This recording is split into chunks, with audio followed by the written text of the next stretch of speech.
आउनुस् आज हामी कुरा गरौँ सनातनदेखि हाम्रो चलिआएको कला संस्कृति सुर्ती संस्कृतिप्रति।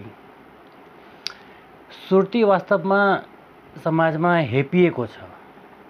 राजा खाए गाजा, तम्बाकू खाए चोर, सुर्ती खाए चुतिया, थुके चारू ओर भन्दै सुर्तीलाई हेयको दृष्टिले हेरिएको छ।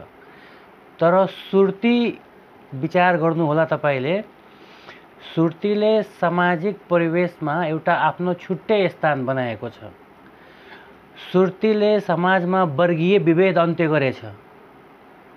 कतैसुकै सम्पन्न परिवारको धनी किन नहोस्, कुनै न कुनै पल्ट, एकपल्ट दुईपल्ट निम्न वर्ग सामु हात फैलाउनै पर्छ।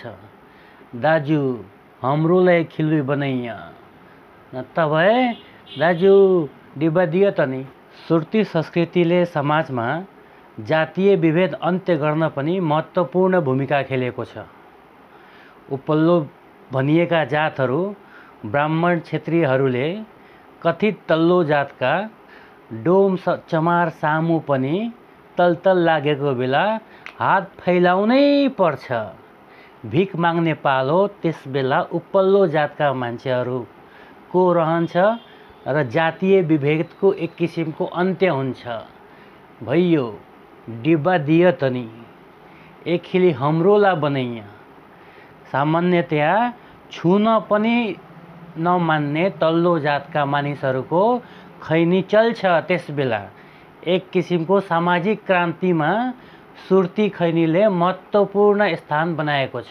समग्रमा भन्नुपर्दा समाजवाद र समानता त सुर्ती खैनीमा रहेछ। अपरिचित ठाउँहरूमा अपरिचित व्यक्तिहरूसँग सुर्ती सम्बन्धबाट सुरु भएको व्यवहार चिनाजानी वैवाहिक सम्बन्धसम्म पुगेको इतिहास पनि देखिन्छ। बिहानको नित्य कर्ममा सहायक होस् या कब्जियतको उपचार, थकाइ लाग्दा, अल्छी लाग्दा, जिउमा फुर्ती नहुँदा एक किसिमको टोनिकको रूपमा पनि काम गर्छ। खाना खाइसकेपछिको आफ्टर खाना माउथ फ्रेसनरको काम पनि गर्छ।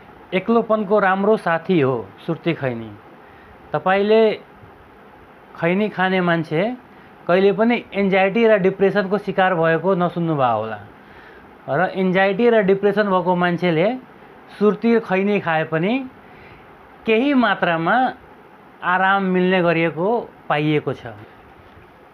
अब्बल दर्जाको खैनीको पहिचान, त्यसपछि खैनीको कटाई, त्यो खैनीमा उचित मात्रामा चुनाको मिलाइ, त्यसपछि खैनीलाई चुड्दै चुड्दै चुड्दै सानो टुक्रामा विभाजित गर्दै अनि त्यसलाई ट्याप्प ट्याप्प पार्दै धुलो उडाउँदै मस्त बनाएर आनन्दित पाराको खैनी बनाउने मान्छे पनि कुनै मास्टर सेफ भन्दा कम होइनन्। एक नम्बरको बावर्ची, खैनीको बावर्ची मास्टर सेफ। सुर्ती यसकारण पनि हाम्रो समाजको अभिन्न अंग भइसक्यो कि संसद भवनमा सुर्ती सेवन गर्दै सांसद देखिन्छन्। अनि अस्पतालको शय्यामा हजुरबुवा अपरेसन गर्नुको र अपरेसन गरिसकेपछि सुर्तीको डिमान्ड गर्छन्। सामाजिक समारोह बैठकहरूमा सुर्ती अनिवार्य भइसकेको छ। सुर्ती खैनी प्रेमीहरू प्रेमिल विचारका हुन्छन्, किनभने उनीहरू दुई आत्माको मिलन गराउँछन्, सुर्ती अनि चुना। सुर्ती खैनी खानेहरू बहुआयामिक पनि हुन्छन्, मल्टी ट्यालेन्टेड। सबले सुल्टो हातबाट खान्छ। सुर्ती खैनी खानेहरूलाई पर्यो भने उल्टो हातबाट पनि खाइदिन्छन्। हामीलाई सुर्ती खैनी भनेको डाक्टरको औषधि जस्तै हो।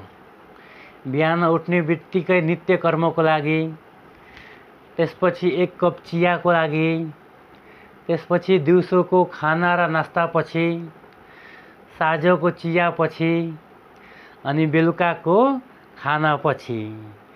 गाउँघरमा हेर्नुपर्छ, बेलुकाको खानापछि दाइ काकाहरू निस्किरहेका हुन्छन्।